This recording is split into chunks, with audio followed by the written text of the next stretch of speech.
Everyone's obsessed with investing right now. They're talking about stocks, crypto, real estate, options, day trading. They're watching YouTube videos about how to turn $1,000 into a million. But almost all of them are doing it completely backwards. And they don't realize they're setting themselves up for failure. Hey, before we dive in, I gotta be clear about something. I'm not a financial advisor. Everything you're about to hear is purely educational content. Here's the truth that nobody wants to hear. If you're not ready to invest, investing will destroy you, not help you, destroy you. And most people are nowhere near ready. They think investing is step one. It's not, it's step five, maybe step six. And if you skip the first four steps, you're going to lose money instead of making it. Let's talk about what actually comes first. Step one is income. You need to actually make money. Sounds obvious, right? But it's wild how many people are trying to invest when their income is unstable or barely covers their expenses. You can't invest your way out of a low income situation. You can't turn $100 into $1,000 through smart investing. It doesn't work that way. You need to actually increase your income first. This means building skills, taking on better paying jobs, starting a side hustle, learning something that makes you more valuable. Income is the foundation of everything. Without stable, growing income, you don't have capital to invest anyway. But most people skip this step. They're making 35 grand a year and trying to pick stocks. They should be focused on making 50 grand, then 70, then 100. Income growth is step one. Step two is expenses. You need to understand where your money actually goes. Most people have no idea.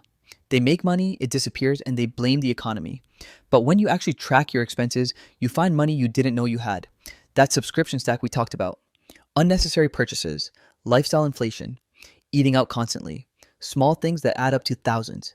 You need to cut unnecessary expenses first. Not dramatically, just understand what you're actually spending on. Then optimize, cut the subscriptions you don't use, reduce eating out, lower your expenses so that more of your income can actually be saved. This is step two. You can't skip it. If you're spending 95% of your income, you have no capital to invest. Step three is an emergency fund. This is where most people mess up. They're excited about investing. They want to put money in the market immediately. So they skip building an emergency fund. They put their money into stocks. Then something happens. Their car breaks down, they get sick, an unexpected expense hits. Now they need cash immediately. So they sell their investments at the worst possible time. They lock in losses, they get demoralized and stop investing. An emergency fund prevents this. You need 3 to 6 months of living expenses saved in cash. Just sitting there. Not invested, not making money, just safe. This sounds boring. This sounds like it's slowing you down, but it's actually protecting you. It's giving you stability so that when life happens, you don't have to sell your investments in a panic. Step four is debt elimination. This is crucial and most people get it wrong. You've got credit card debt at 20% interest, you've got student loans, you've got a car payment, and you're trying to invest in the stock market hoping to make 7% returns. Do you see the problem? You're paying 20% interest while trying to earn 7% returns. You're going backwards. You need to eliminate high interest debt first. Credit cards, payday loans, anything over 10%.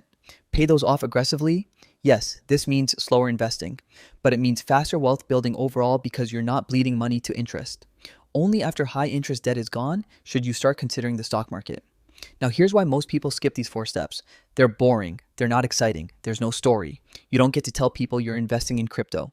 You get to tell them you're tracking your expenses and paying off debt. It sounds lame, but boring is what actually works. Boring is what builds wealth. Excitement is what loses money. Step 5 is when investing actually starts making sense. You've got stable income, you've cut unnecessary expenses, you've got an emergency fund, you've eliminated high interest debt. Now you have actual capital to invest. Now, and only now, can investing actually work for you instead of against you. But here's what's wild. Most people do this backwards. They start with investing, skip all the foundation steps, and wonder why they're not building wealth. They pick individual stocks and lose money because they don't have the knowledge. They panic sell in downturns because they don't have an emergency fund. They borrow money to invest because their income isn't stable enough. Then they give up. They decide investing doesn't work. They blame the system, but the problem was never investing. The problem was skipping the foundation.